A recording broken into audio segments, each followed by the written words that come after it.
कल देखे हमने सरफेस एनर्जी। सरफेस एनर्जी नाम से ही पता चलता है, सरफेस एनर्जी यानी सरफेस पर जो मॉलिक्यूल्स है उनकी पोटेंशियल एनर्जी। अब मॉलिक्यूल्स की पोटेंशियल एनर्जी यानी फिर वो मॉलिक्यूल सरफेस में है तो पूरे सरफेस की पोटेंशियल एनर्जी, और वो आती कहां से है?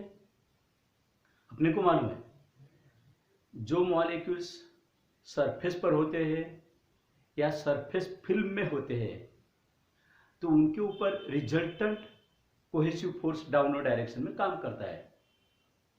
तो उनको अगर मान लीजिए अंदर से कोई मॉलिक्यूल सरफेस पर लाना है तो फिर इस रिजल्टेंट कोहेसिव फोर्स के अगेंस्ट में अपने को वर्क करना पड़ेगा, और that work will be stored in the form of potential energy, तो जिसको हमने सरफेस एनर्जी बोले थे। तो surface energy is nothing but potential energy, और वो ज्यादा से ज्यादा वर्क किसको करने के किसको कौन से मॉलिक्यूल को लाने के लिए करना पड़ेगा? तो ज्यादा से ज्यादा एनर्जी अगर मॉलिक्यूल्स को अंदर से रहने वाले मॉलिक्यूल को सरफेस पर लाना है तो मैक्सिमम वर्क करना पड़ेगा। तो मैक्सिमम पोटेंशियल एनर्जी यानी मैक्सिमम सरफेस एनर्जी किसकी रहेगी? सरफेस पर रहने वाले मॉलिक्यूल्स की। सरफेस के नीचे रहने वाले मॉलिक्यूल्स की पोटेंशियल एनर्जी थोड़ी कम रहेगी, लेकिन फ्री सरफेस पर जो मॉलिक्यूल्स है तो उनकी पोटेंशियल एनर्जी सबसे ज्यादा रहेगी। That's why it was said that free surface of the liquid has maximum potential energy. और जब उनकी पोटेंशियल एनर्जी मैक्सिमम है as compare to the molecules inside the surface, below the surface, surface के नीचे रहने वाले मॉलिक्यूल्स के comparison में सरफेस पर रहने वाले मॉलिक्यूल्स की पोटेंशियल एनर्जी ज्यादा है और वो मैक्सिमम है उनके कंपैरिजन में। अब उनकी पोटेंशियल एनर्जी अगर मैक्सिमम है, लेकिन दुनिया के हर बॉडी की नेचुरल टेंडेंसी क्या होती है? मिनिमम पोटेंशियल एनर्जी रहे। तो फ्री सरफेस की भी पोटेंशियल एनर्जी मिनिमम होना चाहिए, ऐसा उनको भी लगेगा, उस सरफेस को लगेगा। यही वजह है कि एक आध मॉलिक्यूल अंदर से फिर ऊपर आने नहीं दिया जाता। यानी 1000 मॉलिक्यूल्स अगर पहले ही है जिनके कारण वो सरफेस बना है, उन 1000 मॉलिक्यूल्स के कारण अब पोटेंशियल एनर्जी मैक्सिमम हुई है और अब बढ़ाना नहीं चाहेंगे वो। इसलिए एक मॉलिक्यूल जो अंदर से सरफेस पर 1000 होते हुए एक मॉलिक्यूल जो अंदर से ऊपर आना चाहता है तो उसको आने नहीं दिया जाता, और जो 1000 मॉलिक्यूल्स है वो अपनी जगह बनाकर उतना एरिया ऑक्युपाई कर लेते हैं। तो वही बात हो गई ना, एक आध मॉलिक्यूल को अंदर से ऊपर नहीं आने दिया जा रहा, इसका मतलब वो सरफेस पर रहने वाले पहले जो मॉलिक्यूल्स है वो अंडर टेंशन है, ऐसा बिहेव कर रहे। तो that was also surface tension, मतलब that was the surface tension. इसलिए कल से आज तक अभी तक मैंने ये बताया कि सरफेस टेंशन दो तरीके से एक्सप्लेन किया जा सकता है, इन terms of the potential energy and in terms of the number of molecules. चलो एनीवे, लेकिन ये सरफेस एनर्जी और सरफेस टेंशन इनमें क्या रिलेशन है, क्या ये देखना है। वास्तव में सरफेस टेंशन ये एक लिक्विड के फ्री सरफेस की प्रॉपर्टी हो गई। अंडर टेंशन है ऐसा बिहेव कर रहा, वो एक प्रॉपर्टी हो गई, और सरफेस एनर्जी एक क्वांटिटी है। फिर दोनों के क्या रिलेशन होगा? एक रही प्रॉपर्टी और दूसरी रही क्वांटिटी। तो ऐसे दोनों में रिलेशन हो सकता है क्या? फॉर एग्जांपल, इलास्टिसिटी ये किसी बॉडी की प्रॉपर्टी है, लेकिन फिर इलास्टिसिटी को हम उसका इलास्टिक कांस्टेंट में कन्वर्ट करते, एक्सप्रेस करते, और वो इलास्टिक कांस्टेंट मेजर कर सकते। तो जब इलास्टिक कांस्टेंट मेजर करते, for example Young's modulus of bulk modulus, modulus of rigidity, ये इलास्टिक कांस्टेंट्स है। तो इलास्टिक कांस्टेंट मेजर करना यानी इलास्टिसिटी मेजर करना। वास्तव में देखो, इलास्टिसिटी एक प्रॉपर्टी है, but that elasticity can be measured in terms of elastic constant. Similarly, surface tension is also property, but it can be measured in terms of force per unit length. Liquid के free surface पर अगर line imagine किए तो उस line के ऊपर एक tangential direction में फोर्स निर्माण होता है और वो पूरे लाइन पर होता है. तो that force per unit length was called as the surface tension. Means surface tension is a property, it is measured in terms of force per unit length. तो जब मेजर किया जा रहा है तो वो क्वांटिटी हो गई और सरफेस एनर्जी तो क्वांटिटी है ही.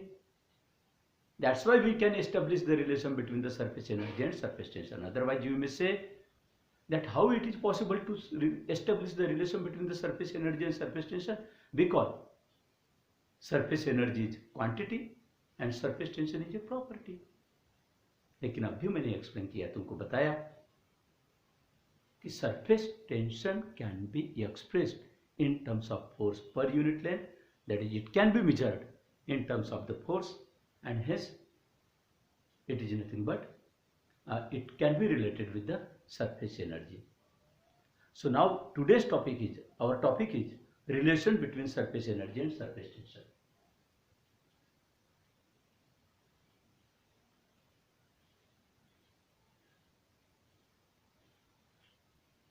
Relation between surface energy E and surface tension T. ये रिलेशन मिलाना. लेकिन ये रिलेशन मिलाने के पहले थोड़ा ये डिस्कस कर. एक लिक्विड ड्रॉप लिए छोटा सा, ये साइज का, तो लगभग कल ही बताया स्फेरिकल होता है वो. ये ड्रॉप लिए, इसके फ्री सरफेस का एरिया बोले तो क्या वैल्यू रहेगी? It will be calculated 4 pi are square. Free surface का एरिया, क्योंकि स्फेरिकल है, स्फीयर का एरिया. ड्रॉप एरिया, लिक्विड का बबल लिए, जैसे सोप सॉल्यूशन या डिटर्जेंट पाउडर, उसका सॉल्यूशन बनाए और वो जतरा से बाहर निकलते वक्त जो जैसे गुब्बारे निकलते छोटे छोटे बबल्स, तो that is called soap bubble.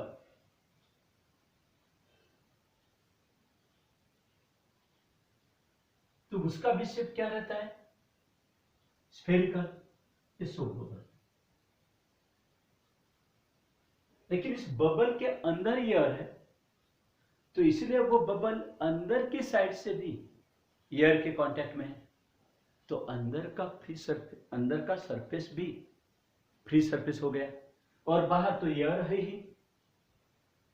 तो it will have two free surfaces. Bubble will have two free surfaces, while drop will have only one free surface, and its surface area will be 4 pi r square. What about that bubble? It will be 2 times of 4 pi r square. Why 2 times? Because it has two free surfaces, one inner and another outer. अब तुम बोलोगे inner surface area और outer surface area equal रहेगा क्या? Of course bubble की बात कर रहे हैं हम, तो बबल का थिकनेस नहीं के बराबर, तो इनर रेडियस और आउटर रेडियस लगभग सेम ही रहती है.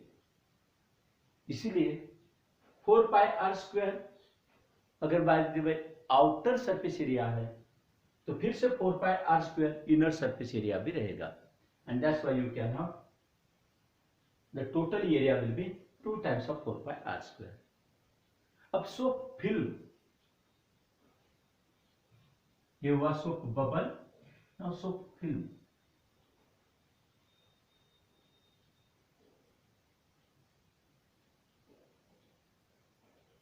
Soap film in the sense what? Soap bubble समझते हैं. सोप फिल्म है, जैसे मान लीजिए एक किचन की अपन ने रिंग ली, किचन की रिंग छोटी सी रहती है, उसको तुम सोप सॉल्यूशन में डुबाओ, डिटर्जेंट पाउडर का सॉल्यूशन बनाओ और उसमें डुबाकर उसको बाहर निकालो, धीरे से निकालो, तो वो रिंग में एक फिल्म तैयार होगा, बबल नहीं, फिल्म तैयार होगा। उस फिल्म का थिकनेस नहीं के बराबर रहेगा। मतलब जैसे ये रही रिंग, तो रिंग में ऐसा फिल्म तैयार होगी, तो that is called soap film. अब वो सोप फिल्म का एरिया क्या रहेगा? तो वो फिल्म जस्ट लाइक एक पतला सा सर्कुलर लेयर रहेगा। तो फिर वो रिंग की जितनी रेडियस रहेगी वही रेडियस उस सर्कुलर फिल्म की रहेगी। रिंग में बना ये, तो रिंग की रेडियस ये, तो ये जो व्हाइट वाला तुमको दिख रहा है वो रहेगा सोप फिल्म। ब्लैक जो दिख रही वो क्या है? रिंग। उस रिंग को क्या किया अपन ने? सोप सॉल्यूशन में डुबाया और डुबा कर बाहर निकाले धीरे से, तो उसको सोप सॉल्यूशन चिपक कर आएगा पूरे रिंग में। वो बबल नहीं बनाएगा स्फेरिकल, बल्कि सर्कुलर क्या बनाएगा? रिंग बना, सर्कुलर लेयर बनेगा। Can you imagine? तो वो सर्कुलर लेयर, यहां जो सफेद दिख रहा तुमको, वो सोप सॉल्यूशन समझो, तो it will be called soap film. अब उसका एरिया निकालना है, तो उसका एरिया कितना रहेगा? उसकी रेडियस, तो वो स्फेरिकल नहीं है, मैं बता रहा हूं सर्कुलर है, तो it will be 2 pi r, circumference 2 pi r. Sorry, circumference नहीं चाहिए अपने को, एरिया चाहिए पाई आर स्क्वायर। क्या बनेगा ये? पाई आर स्क्वायर। लेकिन इस फिल्म को दो फ्री सरफेसेस रहेंगे। कैसे? जैसे ये हाथ लिया मैंने, इधर से भी फिल्म है और ये भी फिल्म है, इधर भी है ना, तो इसलिए ये अगर मान लीजिए पाई आर स्क्वायर लिए, तो ये भी क्या लिया जाएगा? Pi are square. तो it will be 2 times of pi are square, 2 times pi are square. This will be the ये surface area of soap film. Film बनाते वक्त वो जो सर्कुलर रिंग लिए अपन ने, तो सर्कुलर रिंग का एरिया रहेगा, सर्कुलर रिंग में फिल्म बनेगा, तो उसका एरिया बनेगा 2 times of pi are square. लेकिन अगर रेक्टेंगुलर लिए, जिसकी कुछ लेंथ रहेगी एल और ब्रेड्थ रहेगी बी, तो फिर ऐसी छोटी सी अगर रेक्टेंगुलर अपन ने फ्रेम लिए, उसको सोप सॉल्यूशन में डुबाकर बाहर निकाले, तो वहां एक पतला सा ऐसा थीन लेयर तैयार होगा। उसका थिकनेस नहीं के बराबर रहेगा, लेकिन ये पूरे फ्रेम में सोप फिल्म तैयार होगा। उसका एरिया निकालना है, तो क्या होगा? Length into breadth. लेकिन ये एक साइड से, तो उसके दूसरी साइड से अगेन लेंथ इंटू ब्रेड्थ, तो it will be 2 times of length into breadth, 2 times length into breadth. Area, surface area किसका? सोप फिल्म का।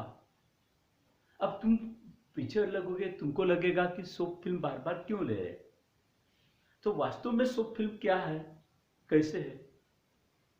चलो एक बात बताओ, ये फ्रेम कंप्लीट दिख रहे सबको? फ्रेम इतनी बड़ी तो नहीं, लेकिन इसकी छोटी सी फ्रेम इमेजिन करो।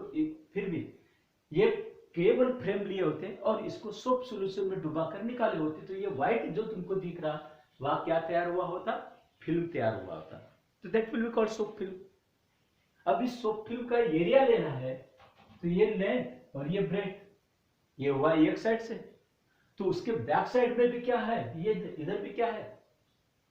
तो फिल्म है ना, तो लेंथ इंटू ब्रेड्थ, तो 2 times of length into breadth. So in this way, in case of the film, soap film, it will have 2 free surfaces. चाहे वो कोई भी शेप का हो film, accordingly there will be 2 times of that one face area, area of one face. अब तुम बोलोगे कि यहाँ फिल्म की बात क्यों कर रहे हैं? तो एक्चुअली फिल्म क्या बात है? तो फिल्म का थिकनेस भले काफी कम होगा, लेकिन दो सरफेसेस के बीच में very large number of molecules of the soap solution will be there. अभी देखो ये, जैसे फॉर एग्जांपल ये रहा एक फेस, ये रहा बैक साइड में दूसरा फेस, ये वन फेस सेकंड फेस, और ये थिकनेस, हालांकि फिल्म के बारे में ये थिकनेस निग्लिजिबल होता है, माइक्रोन में होता है, दैट इज 10⁻⁻⁶ मीटर, इतना कम होता है। लेकिन फिर भी इन दो फेसेस के बीच में यह very large number of molecules होते हैं। इसलिए सोप फिल्म, चाहे अगर मान लीजिए रेक्टेंगुलर लिए, ये एक फेस, ये दूसरा फेस, और ये थिकनेस निग्लिजिबल, फिर भी लेकिन उसको अगर अपन माइक्रोस्कोप से देखें तो ये इतना तो जाड़ा दिखेगा तुमको। लेकिन ये जब इतना जाड़ा दिखेगा माइक्रोन में, तो ये लेंथ काफी ज्यादा रहेगी सेंटीमीटर में, सेंटीमीटर यानी 10⁻², और माइक्रोन यानी 10⁻⁶। तो माइक्रोन के कंपैरिजन में ये लेंथ काफी ज्यादा रहेगी, ये ब्रेड भी काफी ज्यादा रहेगी। इसलिए ये एरिया के कंपैरिजन में ये एरिया, और ये एरिया के कंपैरिजन में ये एरिया निग्लिजिबल रहेगा। That's why we will not take this area, क्योंकि ये माइक्रोन में है। क्लियर? तो इसलिए सोप फिल्म को, रेक्टेंगुलर अगर सोप फिल्म है तो उसका एरिया कितना माना जाएगा? Length, breadth, length into breadth, और इस साइड की भी length into breadth, this much. So that you have to remember. इसी सोप फिल्म के बाद अब अपने को करना है to obtain the relation between the surface energy and surface tension. तो इसके लिए हम अज्यूम करेंगे एक open rectangular frame, open rectangular frame. अब ये तो फ्रेम तुमको दिख ही रही है, रेक्टेंगुलर फ्रेम है, इसको ओपन समझो, यानी ये साइड, चार साइड की ये फ्रेम बनी है, तो एक साइड निकाल दिया ऐसा समझो, तो this will be called open rectangular frame, PQRS। चलो यह ड्रॉ करो।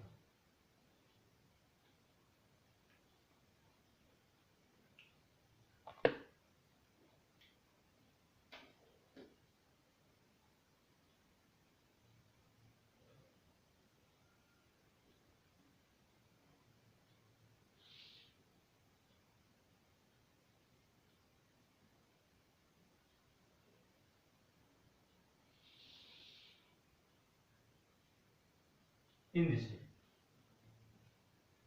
इसको नाम भी देते हैं कुछ,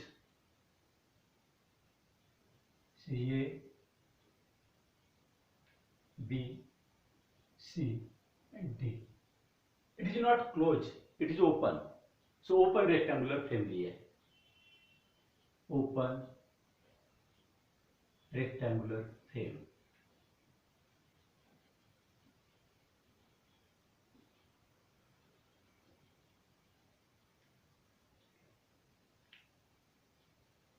अब अगर मान लीजिए इस रेक्टेंगुलर फ्रेम को सोप सॉल्यूशन में डुबा लिए, मैंने बताया कि ये साइड ओपन है और ये इतनी फ्रेम, इसको सोप सॉल्यूशन में डुबा कर निकालें, क्या लगता है तुमको सोप फिल्म तैयार होगा? नहीं होगा, there will be no soap film. हाँ, क्लोज अगर है, ये साइड अगर क्लोज है और इसको सोप सॉल्यूशन में डुबा कर निकाले तो सोप फिल्म तैयार होगा, लेकिन ये अकेली ओपन रेक्टेंगुलर फ्रेम में नहीं होगा। अब क्या करते हैं, यहां एक वायर है,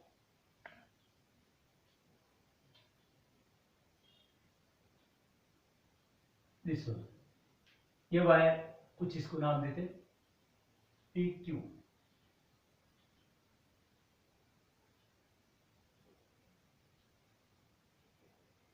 वायर PQ, ये वायर PQ कैसी है? It can move to and fro. जैसे फॉर एग्जांपल ये वायर PQ से आगे पीछे जा सकेगी विदाउट फ्रिक्शन। जैसे अपने टेबल के अंदर ड्रॉवर होता है और ड्रॉवर में चैनल रहता है, तो वो आगे पीछे अपन कर सकते हैं, उसी तरह से ये वायर PQ आगे पीछे जा सकेगी विदाउट फ्रिक्शन। ऐसे अपने को अज्यूम करना है। अब ये फ्रेम क्लोज हो गई,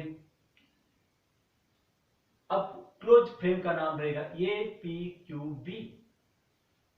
होगी। अब इस फ्रेम को सोप सॉल्यूशन में डुबाकर निकालें। अब सोप फिल्म तैयार होगा क्या? ऑफकोर्स होगा। कौन से पार्ट में? सोप फिल्म कितने पार्ट में तैयार होगा? It will B form in the part APQB। Soap film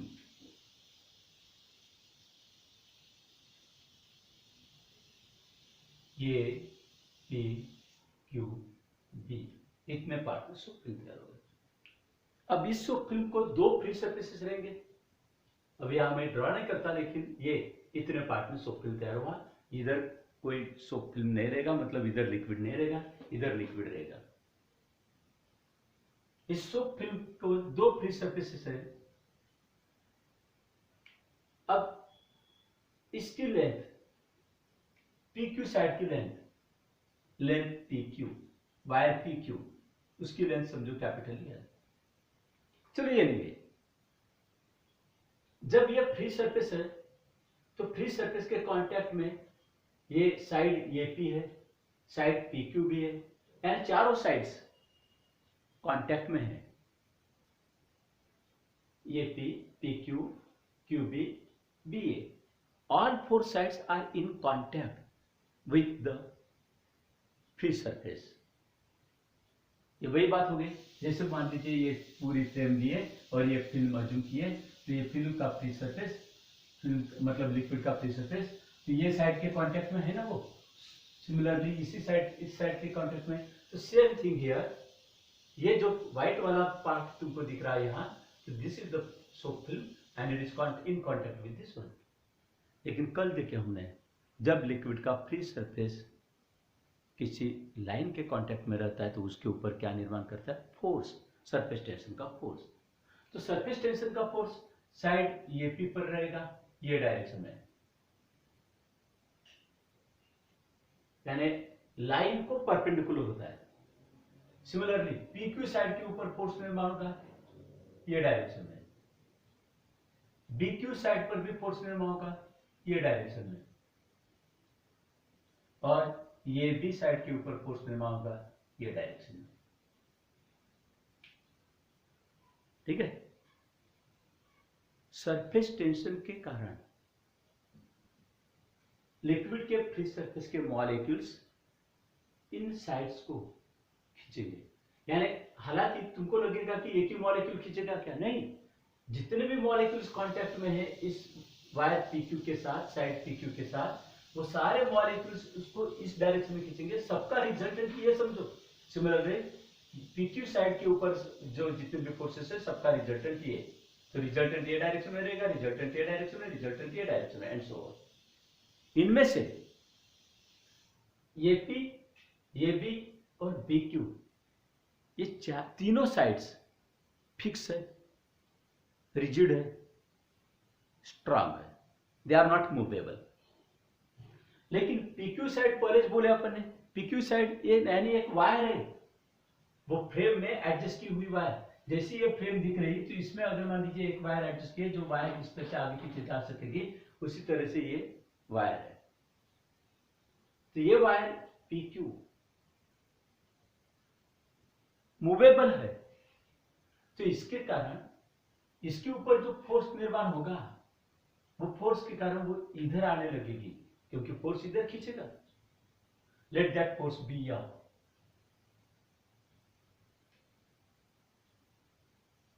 इसकी लेंथ, वायर PQ की लेंथ हमने अज्यूम की कैपिटल एयर, यहां से लेकर यहां तक की लेंथ। अगर लिक्विड का सरफेस टेंशन यानी सोप सॉल्यूशन का सरफेस टेंशन T है, तो मतलब एक T inch surface tension of soap solution,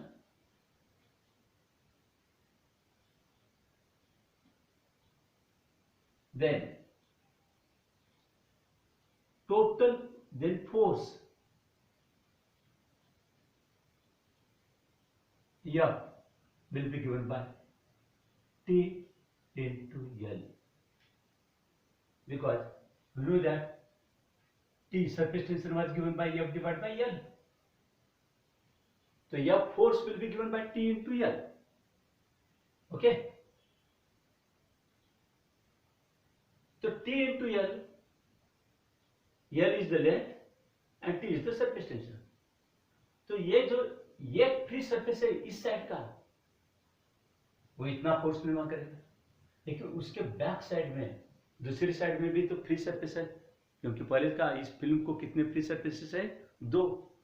तो एक तरफ का फ्री सरफेस इधर फोर्स निर्माण करेगा, तो दूसरी तरफ का फ्री सरफेस वो भी इधर ही फोर्स निर्माण करेगा, और दोनों एक ही डायरेक्शन में रहेंगे, तो दोनों का रिजल्टेंट टोटल फोर्स माना जाएगा F.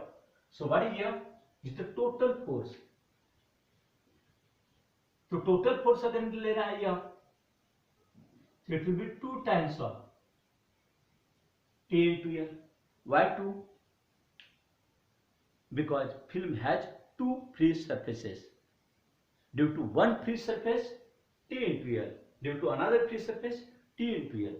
So total force will be given by 2 times of T into L. Anyway, अब ये जो F दिख रहा वो टोटल फोर्स अज्यूम करो, उस साइड का और इस साइड के फिल्म के कारण निर्माण होने वाला फोर्स 2 टाइम्स ऑफ L. अब ये फोर्स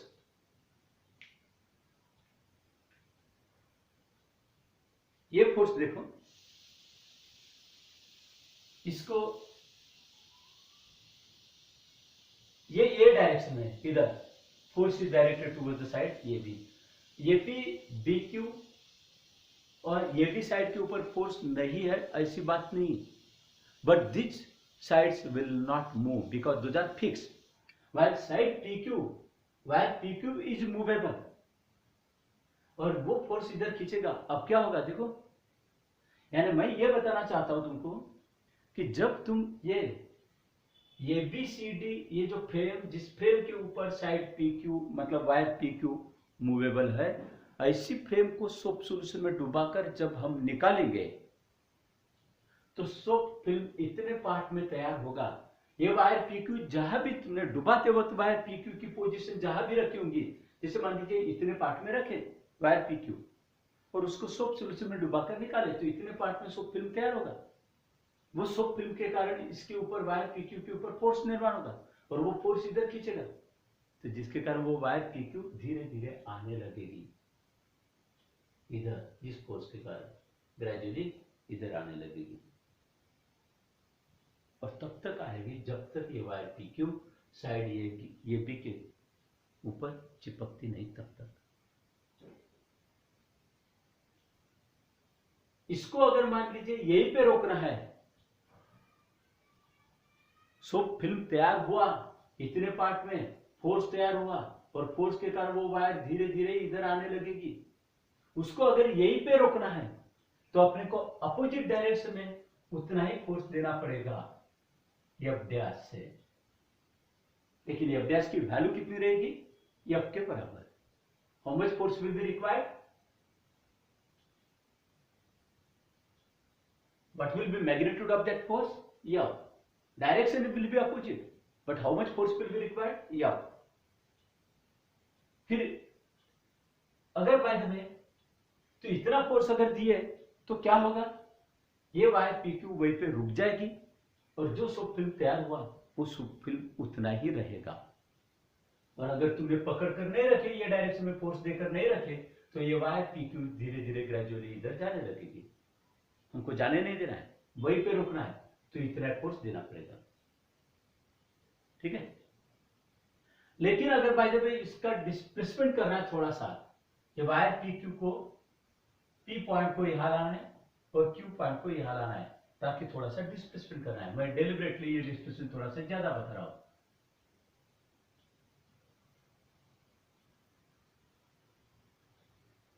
यहां लाना है ताकि पॉइंट पी यहां आ जाएगा पी डैश, और पॉइंट क्यू यहां आएगा क्यू डैश पर. देखो एफ फोर्स से अगर दिए तो ये यहां रुक जाएगी, बराबर जहां है वहीं पे रहेगी, अपोजिट डायरेक्शन में एफ फोर्स दिए तो. लेकिन थोड़ा सा डिस्प्लेसमेंट करना है, say from Q to Q dash और P to P dash, let it be denoted by dx. What is dx? Infinitesimal displacement, very very small displacement. इनफाइनेटिसिमल बोलने के बाद इतना सारा डिस्प्लेसमेंट मैं दिखा नहीं सकता, लेकिन तुमको समझने के लिए ये डायग्राम में बताने के लिए मैंने बताया। निग्लिजिबल डिस्प्लेसमेंट करना है अपोजिट डायरेक्शन में, तो कितना फोर्स देना पड़ेगा? ये जो F फोर्स इस डायरेक्शन में है, ये डायरेक्शन में, इसमें थोड़ा सा क्यों न हो लेकिन ऐड करना पड़ेगा, very very small df. What is df? It is very small as compared to the f. So df will be negligibly small as compared to the f. So sufficiently f force is, जैसे for example f की value 50 Newton है, तो df की value 0.000000560 Newton. तो अब 50 Newton के ये comparison में क्या होगा? निग्लिजिबल है। तो फिर ये नहीं गए, लेकिन F प्लस df इतने कंप्लीट फोर्स के कारण क्या होगा? डिस्प्लेसमेंट इतना कम क्यों लगेगा? क्योंकि डिस्प्लेसमेंट क्या करना है? निग्लिजिबल। तो इतने इनफाइनेटिसिमल डिस्प्लेसमेंट के लिए जो लगने वाला फोर्स है, वो फोर्स भी लगभग कितना माना जाएगा? 50 न्यूटन ही माना जाएगा। In fact it is not exactly 50 Newton but little bit more, but the amount by which it is more, it's negligible. So that's why approximately 50 Newton will be supposed to be the sufficient. इसका मतलब इनफाइनेटिसिमल displacement करने के लिए, opposite direction में इनफाइनेटिसिमल displacement करने के लिए कितने फोर्स की जरूरत पड़ेगी? Once again I am asking the question. Infinitesimal displacement opposite direction में करने के लिए अप्रोक्सीमेटली कितने फोर्स की जरूरत पड़ेगी? तो that will be nothing but F force की, not exactly I am saying F force in opposite direction, जिसके कारण डिस्प्लेसमेंट कितना होगा फिर? So I am writing here for infinitesimal displacement dx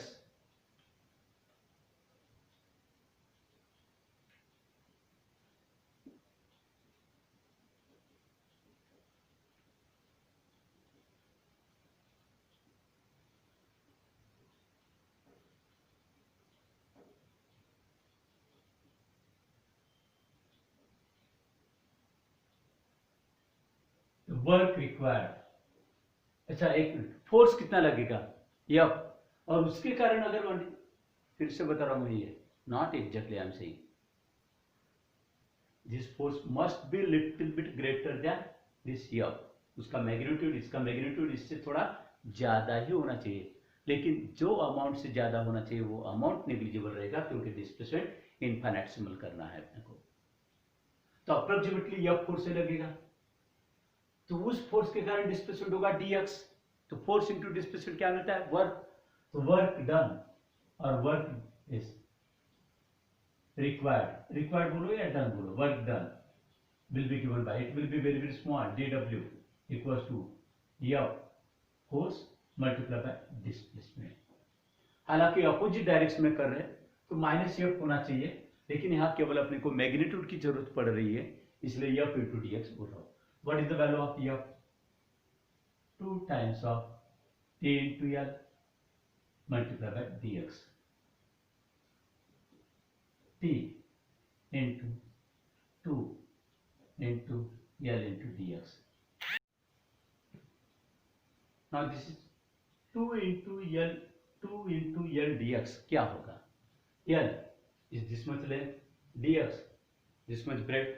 L into dx will be nothing but area, लेकिन 2 times of, तो उस side का भी, उस साइड से भी कितना होगा? L into dx। तो 2 times of L into dx क्या होगा? Total increase in surface area. Total increase कैसे? इंक्रीज मतलब क्या?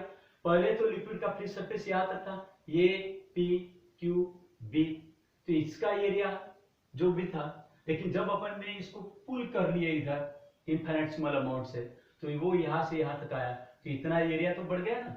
तो वो इंक्रीज इन एरिया कितना होगा? L into dx। L into dx कौन से साइड का? एक साइड से, उसके बैक साइड से भी कितना रहेगा? L into D X back side से, तो कुल मिलाकर total 2 into L into D X, what is nothing, what it will be, D A, what is D A, total increase in surface area, D W equal to T into D A, what is it, total increase in surface area.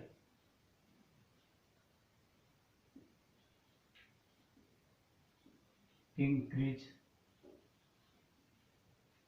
in surface area.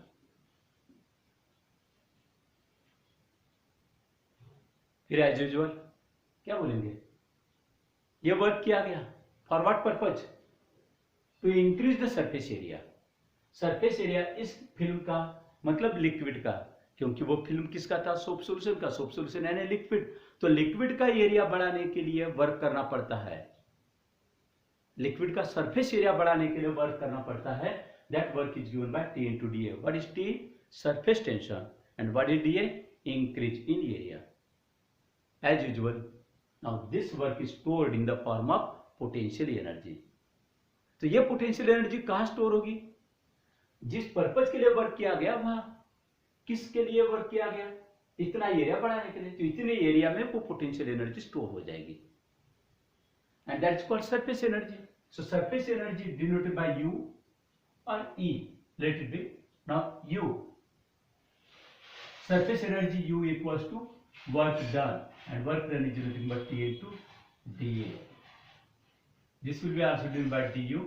So du equals to T into dA. What is du, increase in potential energy. क्योंकि पहले तो ये film की potential energy थी ही, film जब बना था इतने पार्ट में, इस इधर खींचने के पहले जो पार्ट में फिल्म बना था तो उसकी भी तो पोटेंशियल एनर्जी थी, लेकिन जब अपन ने इसको यहाँ से यहाँ तक खींच लिए ताकि इतना एरिया बढ़ गया और वो एरिया बढ़ाने के लिए वर्क करना पड़ा, तो that work is stored in the form of potential energy, तो पोटेंशियल एनर्जी बढ़ गई. तो इसलिए डी यू क्या है, इंक्रीज इन पोटेंशियल एनर्जी और इंक्रीज इन सरफेस एनर्जी. फिर एनीवे अब मुझे एक बात बताओ, रिलेशन क्या मिल गया, अपना टॉपिक क्या था, relation between surface energy and surface tension. Surface energy ठीक है, ई या यू से बता सकते हैं, relation between surface energy and surface tension. तो this is nothing but this is the increase in area and this the increase in potential energy. तो D U divide by D A equals to T. So what is the relation, surface tension is equal to increase in potential energy per unit area or simply surface energy. अब ये potential energy यानी surface energy बोले, और वो surface energy कितने area में, D A area में. तो simply it can be said that surface energy divide by area equals to surface tension. What is the relation between this, surface energy divide by area equals to surface tension. याद रखो, अब इस बात को लेकर काफी डिस्कस करना है अपने को, काफी न्यूमेरिकल्स डिस्कस करना है. यहां क्या हुआ फिर से फाइनली बता रहा हूं मैं, लिक्विड के फ्री सरफेस का एरिया बढ़ाने के लिए हमको वर्क करना पड़ा. इसलिए तुमसे अगर क्वेश्चन पूछा गया find the work required to increase the area, तो it will be calculated by using the formula work equals to T into dA, or find the energy stored or find the increase in potential energy. So again increase in potential energy will be also given by T into dA. That's why finally we have got the formula dW or du, dW बोलो और du बोलो equals to T into dA. Question अगर पूछा गया तुमको work done, कितना work करना पड़ेगा, कितना वर्क किया गया, ऐसा अगर पूछा गया तो dW से दिखाओ और formula will be T into dA. What is dA, to increase in area. कितनी पोटेंशियल एनर्जी बढ़ेगी, कितनी सरफेस एनर्जी बढ़ जाएगी, ऐसा अगर पूछा तो सिंबॉलिकली du बोलो, du equals to T into dA in this way. अब एक बात बताओ, अगर यहां से यहां तक खींचने के लिए पोटेंशियल एनर्जी वर्क करना पड़ा, पोटेंशियल एनर्जी बढ़ गई, लेकिन बाय द वे ऐसा हुआ होता तो यहां से लेकर यहां तक गया होता, ये वायर पी क्यू, यहां से P dash, P double dash से क्यू डबल डैश यहां तक आई होती है। तो तब क्या हुआ था, हमको वर्क करने की जरूरत नहीं, खुद इस लिक्विड ने वर्क किया होता, तब इसकी पोटेंशियल एनर्जी क्या हुई होती, कम हो गई होती, सरफेस एनर्जी कम हुई होती। और अगर इतना एरिया कम हुआ तो D A will stand for decrease in area, तो D will stand for decrease in energy और वर्क डन बाय लिक्विड। कहने का मतलब लिक्विड के फ्री सरफेस का एरिया तुम बढ़ाओगे तो बढ़ाने के लिए वर्क करना पड़ेगा, और अगर कम करोगे तो कम करने के लिए, जब एरिया तुम बढ़ाओगे तो एरिया बढ़ाने के लिए तुमको वर्क करना पड़ेगा, और अगर कम हो गया, एरिया कम हुआ तो वर्क किया गया और एनर्जी भी कम हो जाएगी। इसलिए यह फॉर्मूला दोनों पर्पज के लिए यूज किया जाएगा। तुमको न्यूमेरिकल्स में अगर पूछा गया calculate the work required to increase the area, तो D A will stand for increase in area. फिर इंक्रीज इन एरिया कैसे निकालोगे तुम, जैसे फॉर एग्जांपल ये पहले एरिया दिया है और बाद में इतना डिस्प्लेसमेंट हुआ है, तो इतने डिस्प्लेसमेंट के कारण कितना एरिया हो जाएगा ताकि इंक्रीज इन एरिया तुमको मिल जाएगा। एग्जांपल से पता चल जाएगा। एक एग्जांपल बताता हूं मैं, how to calculate the increase in area. Now see, formula एक ही,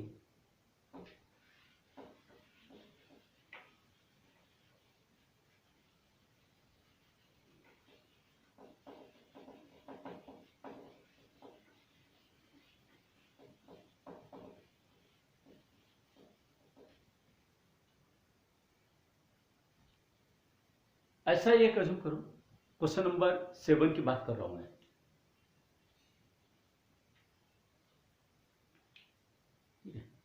सेवंथ में ऐसा दिया है, लेकिन वो क्वेश्चन के तरफ जाने के पहले मैं ये बता रहा हूं कि जैसे मान लीजिए ये वायर यहां चिपकी हुई होती है, ठीक है, उसके बाद इस वायर को धीरे से खींचकर फिर से यहीं पे लाए होते हैं, हमने पीक्यू पोजीशन में लाए होते हैं।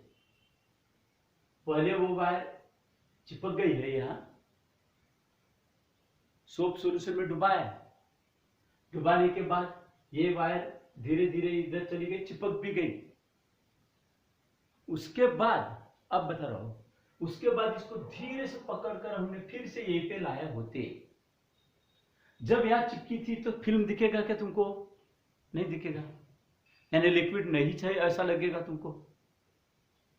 बाद में जब अपन इसको इधर खींचकर यहां तक लाए तो अभी इतने जगह में क्या तैयार होगा, फिल्म, मतलब लिक्विड आया यहां, तो एरिया बढ़ा है तुमने, इतना सारा एरिया बढ़ा है।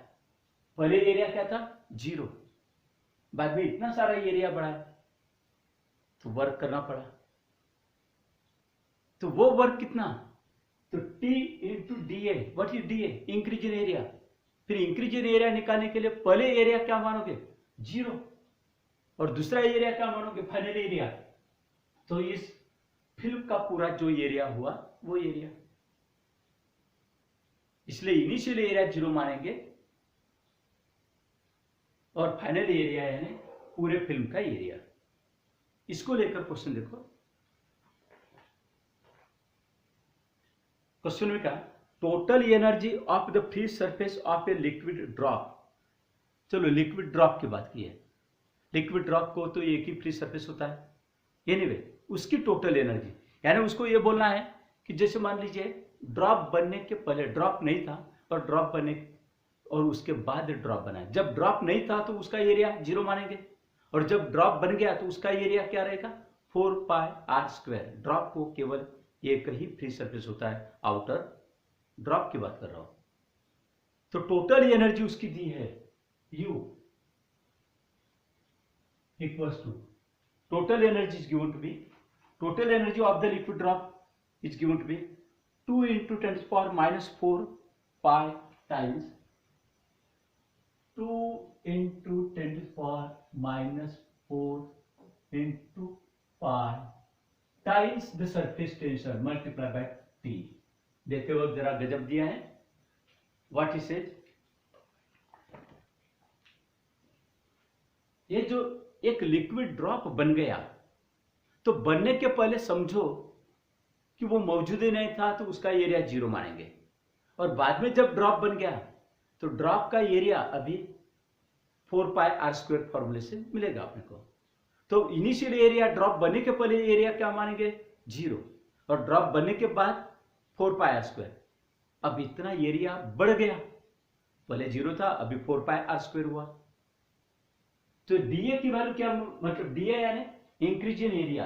अभी इस पर्टिकुलर एग्जांपल में एरिया इंक्रीज हुआ, ऐसा बोलने से बेहतरीन मैं याद करता हूं, ये विल बी 4πr², ऐसा हो जाएगा।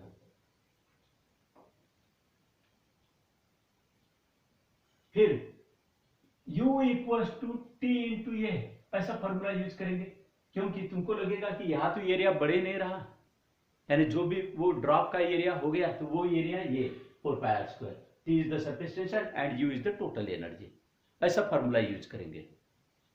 अदरवाइज हमने अभी जो टॉपिक देखे उसमें du equals to T into D बोले थे। अभी इस पर्टिकुलर न्यूमेरिकल के लिए क्या करेंगे? U फॉर एनर्जी किसकी? पूरे ड्रॉप के फ्री सरफेस की, ये एरिया। चलो, U is given to be, numerical में कहा total surface energy of the liquid drop is given 2 × 10⁻⁴ pi into T, ऐसा दिया है। लेकिन U का फॉर्मूला क्या लिखेंगे? Therefore T इंटू ये equals to 2 × 10⁻⁴ into pi into T, T into ये, ठीक है। U की वैल्यू, ये T विल गेट कैंसर, ये की वैल्यू क्या होगी? ड्रॉप की बात कर रहा हूं, 4πr² equals to 2 × 10⁻⁴ into pi, T will get cancel. तो यहां से तुमको रेडियस मिल जाएगी, pi will get cancel, you can find the radius and thereby you can find the diameter. It is asked to find the diameter of that drop. यानी मुझे यहां बताना है, उसको मुझे नहीं बताना है, बल्कि उसने क्वेश्चन कहा है कि एक ड्रॉप है तो उसके ड्रॉप, उस ड्रॉप की सरफेस एनर्जी इतनी है 2 टाइम्स ऑफ 10⁻⁴ पाई टी, तो what is the diameter of that drop? तो ड्रॉप का डायमीटर यहां से रेडियस मिलेगी। तो मुझे एक बताना था यहाँ कि यहाँ फॉर्मूला लेते हो हम U equals to T into ये, ऐसा फॉर्मूला लेंगे। du equals to T into D A कब लेंगे? जब dA will stand for increase in area और du will stand for increase in energy. लेकिन ये यहां तुमको अगर लगेगा कि एरिया कहाँ बढ़ गया, ड्रॉप तो है, तो फिर एरिया, ड्रॉप का एरिया लेंगे अपन, तो T इंटू ये, and that will be 4πr² and thereby you can calculate the value of R। चलो एक न्यूमेरिकल लेता हूं, क्वेश्चन नंबर 8। इस क्वेश्चन 8 में दिया है ये रेक्टेंगुलर वायर फ्रेम, ये रेक्टेंगुलर वायर फ्रेम, वायर की फ्रेम ऑफ साइज 2 × 2 सेंटीमीटर, मतलब इसकी लेंथ 2 सेंटीमीटर और ब्रेड भी 2 सेंटीमीटर है पहले, ठीक है। रेक्टेंगुलर वायर फ्रेम, ये PQB ऑफ साइड 2 × 2 सेंटीमीटर, तो फिर okay, it dipped into soap solution, soap solution में उसको डुबाए एंड टेकन आउट, तो सोप फिल्म तैयार होगा वहां, ओके। ये soap film is form if the size of the film is change to 3 × 3 centimetre. बाद में साइज चेंज किया, पहले साइज था फ्रेम का 2 × 2 सेंटीमीटर, अभी किया 3 × 3 सेंटीमीटर। तुमको लगेगा 3 × 3 कैसा, तो हो सकता है कि जैसे मान लीजिए इसको भी थोड़ा सा ऊपर उठाए और ये वायर PQ को भी इधर खींचे। जब 2 × 2 सेंटीमीटर था तो एरिया क्या था? Initial area A1 was 2 × 2 centimetre, मतलब सेंटीमीटर स्क्वायर होगा, ये इनिशियल एरिया होगा। ये इनिशियल एरिया था, ये साइज था पहले फ्रेम का, उसको सोप सॉल्यूशन में डुबाए और बाहर निकाले। लेकिन ये 2 × 2 बोले तो केवल एक साइड का हुआ, फिल्म तैयार होगा। तो A1 की वैल्यू क्या होगी? एक minute, initial area A1 equals to 2 times of 2 × 2 by 2 free surfaces and this was length into breadth से। यहाँ रीजन देंगे, फिल्म हैज 2 free surfaces,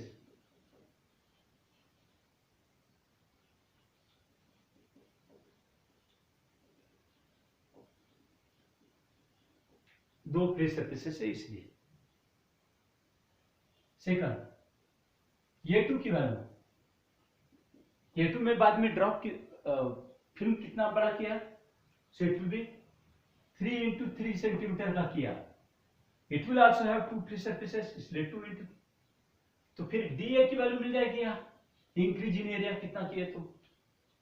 अब अगर मान लीजिए यहाँ सरफेस टेंशन दिया है तो कितना वर्क करना पड़ेगा ये पूछा जा सकता है, या वर्क अगर दिया गया तो सरफेस टेंशन पूछा जा सकता है।